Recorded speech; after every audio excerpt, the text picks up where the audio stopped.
we'd like to give you Clinton Yates in the show as well. He has joined us, columnist for The Undefeated, which will celebrate its 4th anniversary in May. Shout out to everyone there. And by the way, ESPN President Jimmy Pitaro just announcing that The Undefeated is going to expand. Yes. Which is pretty awesome. So I just want to give Thank you. Appreciate a big yell, Kevin Merida, Raina Kelly, everybody over there who is involved, because it is really impressive. All right, as you can see, pretty big weekend for the Lakers, who are 5.5 games ahead of the Clippers for the first place out west. So, Brian, how do Frank Vogel and the staff manage LeBron's workload down the stretch? You know who decides what LeBron's workload is? His name is LeBron. That's how they decide.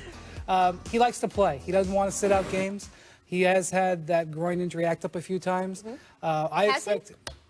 Yes. I expect him to go full bore this weekend. They have an East Coast road trip at the end of the month. I hate to tell folks, but there's a possibility that's where they could cut back a little bit. But they've been building. LeBron's been playing better and better. This is the best the Lakers have played all year. Don't talk to him about rest right now. He's thinking about playing and playing well. Dante, you played with him. Yeah, and you have to.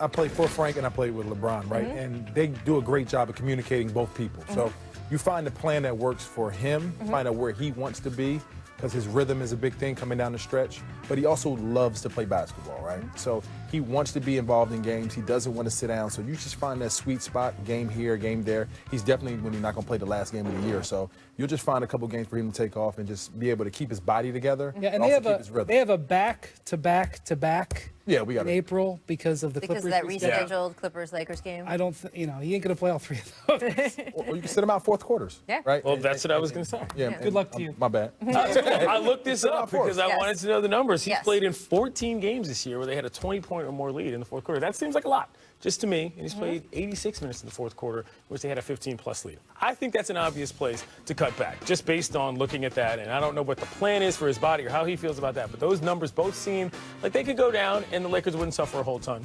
Right. As far as I see. Well, this feeds into the next thing we're going to talk about, because there's only one team with a better record than the Lakers. They are the Milwaukee Bucks. They won big last night over the Pacers. They are now on pace to win 70.1 games. That would be amazing if they really could win 70.1 games somehow this season. And look, there's started the conversation about, do you value rest? Do you go for 70 games? People bring up the 2016 Warriors, which you were probably the first one to tell me going for 73 is not the reason that they lost those finals. You believe your team is the reason that they lost those finals. No, I think it's a combination. You do? I think a combination, because peak performance is one thing you're trying to get to when you're trying to win a championship. You don't want to peak too early, because once you hit your peak, you can only hold it for a certain amount of time. Did you think they were tired during that final series when you were going against them from trying to go for 73? We thought they would be tired by the time they got to us. Like, it'd be, because at that point in time, the Cavs were tapering off a little bit, trying to take a little bit off and hold their peak longer. They kept rolling, and then you have to worry about injuries coming down the stretch. So the Milwaukee Bucks are going for 70 is a novelty. Like, you can go for 70 if you don't win a championship. It really doesn't matter. The Bulls are remembered because they got 70 and they won a championship. Right. So we have to keep that in mind, and winning the championship is the ultimate goal. Getting to the playoffs healthy, having your guys who had nagging injuries get to the playoffs and be there and be prepared to win. So I think that's the most important thing for them. Now, for me, it's kind of what you said about LeBron. Giannis is resting so many of these fourth quarters anyway. I mean, he's playing less than 30 minutes a game will end at the time. I agree, and I think that's why you go for it. I mean, with the case with the Warriors, they'd already won something. They presumably knew how to get to that mountain, to the mountaintop. I think there's a decent amount of value in the Bucks in trying to simply figure out how to win those games for the sake of their fan base as much as for each other. You talk to people from Milwaukee, first thing they say all the time, think the Bucks are going to win 70? Think the Bucks are going to win 70? It's the only question I get anywhere I go in America. It matters to them, and I think it's going to matter to that team as well. Yeah, I think you go for 70 if you have 69 wins on the last day of the season. Right. I don't think you change. What they're doing right now is working amazingly. I'm going to say this. If you win 70 games and then don't win the title, you're going to wish you didn't win 70, because you're going to hear about it for a long time. Ask the Warriors about that. So Right, but at some point, too, if they're not exerting themselves, which in many of these games, they're frankly not. They have a historic point differential. They're winning games by 13 points a game. Status quo. So are they supposed to try to start losing some games so they don't hit 70? I mean, what is status quo. What they're doing, quote, not go for 70, what do you do? Well, you sit Giannis for a week, is what you do. But I'm saying... Again, like you said with LeBron, you have that conversation with Giannis. Well, I just think everything they're doing is fine. Don't change anything. If it results in 70, fine. If it doesn't, no pity party. I want to check. Yeah, go ahead. Most important thing is to get the number 1 seed overall. Yes. Right? Got 'Cause it. you don't Yes. want to come on a Lakers That's field happening. or a Clippers court Yep. for the first game of the NBA Finals if you get there. So getting the number 1 seed is They've, their goal, they, not they've set. got a 4-game lead. Ding, and ding, if- ding. they've That got is the winner comment of the day. They've got a 4-game lead, and if they win tomorrow, Yes. it'll be a 6-game lead essentially because they get the tiebreaker. Yes, absolutely. All right, I do want to check in on my favorite playoff race going. Yep, there we go. Horsies! Race for the 8th spot out west. Damian Lillard returned last night after missing 6 games because of that groin injury. He scored 22 points. The Blazers, oh yes, Clinton, they breezed by your Wizards. My Wizards now. They get When blown they out, lose, they're my they're your Wizards. Wizards. Dame said he felt good, didn't feel restricted. Melo led Portland with 25 points because, you know, he couldn't play in the league anymore.